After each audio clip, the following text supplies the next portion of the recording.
सरकारी खाजगी शाळा दिपकेंच्या रडारवर। सीजेपीचं शाळा सुधार आंदोलन। दिपकेंची 15 ऑगस्ट पासून विशेष मोहीम। देश स्वातंत्र्याचं 80वं वर्ष साजरं करत असला तरी ग्रामीण भागातील सरकारी शाळांची अवस्था मात्र अजूनही दयनीयच आहे। त्यामुळे दिवसेंदिवस विद्यार्थ्यांची संख्याही घटत असल्याचं विदारक वास्तव वारंवार समोर आलंय।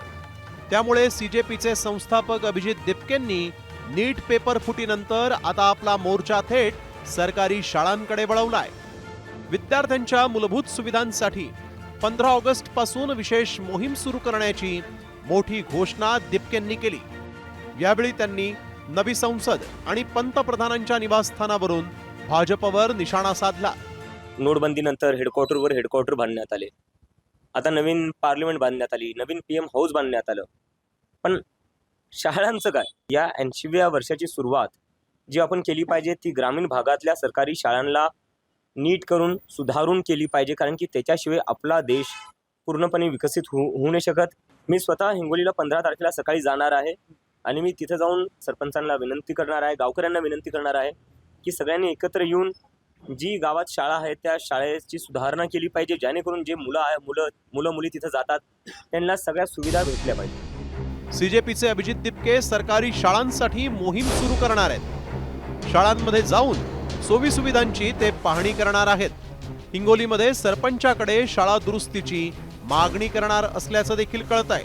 तर पालकांना शाळेचं सोशल ऑडिट करण्याचा दिपकेंनी सल्ला दिलाय। सुविधा नसल्यास व्हिडिओ काढण्याचं आणि फॉर्म भरण्याचं आवाहन देखील दिपकेंनी केलं। फक्त सरकारी शाळाच नव्हे तर सीजेपीच्या खाजगी शाळांच्या मनमानी कारभाराविरोधातही मैदानात उतरण्याच्या तयारीमध्ये दिपके आहेत। पहिली आणि दुसरीच्या विद्यार्थ्यांसाठी लाखो रुपयांची फी कशी असू शकते असा सवालही दिपकेंनी उपस्थित केला।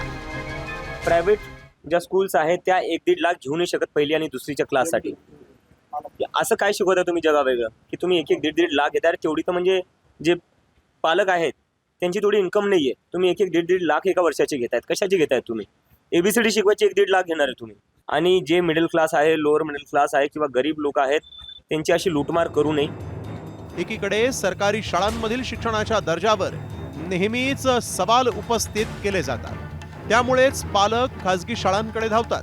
मात्र याचाच फायदा उचलत खाजगी इंग्रजी शाळा पालकांची सर्रास लूट करतात। सरकार केवळ कारवाईबाबत आश्वासनांच्या डरकाळ्या फोडत असतं। त्यामुळे खाजगी शाळांना शह देण्यासाठी सरकारी शाळांचा दर्जा सुधारणं हा एकमेव पर्याय आहे आणि त्यालाच दिपकेंनी हात घातल्यामुळे आता ही मोहीम जोर धरणार का? सरकार याबाबत गंभीर पावलं उचलणार का? सीजेपीच्या याही आंदोलनाला यश मिळणार का?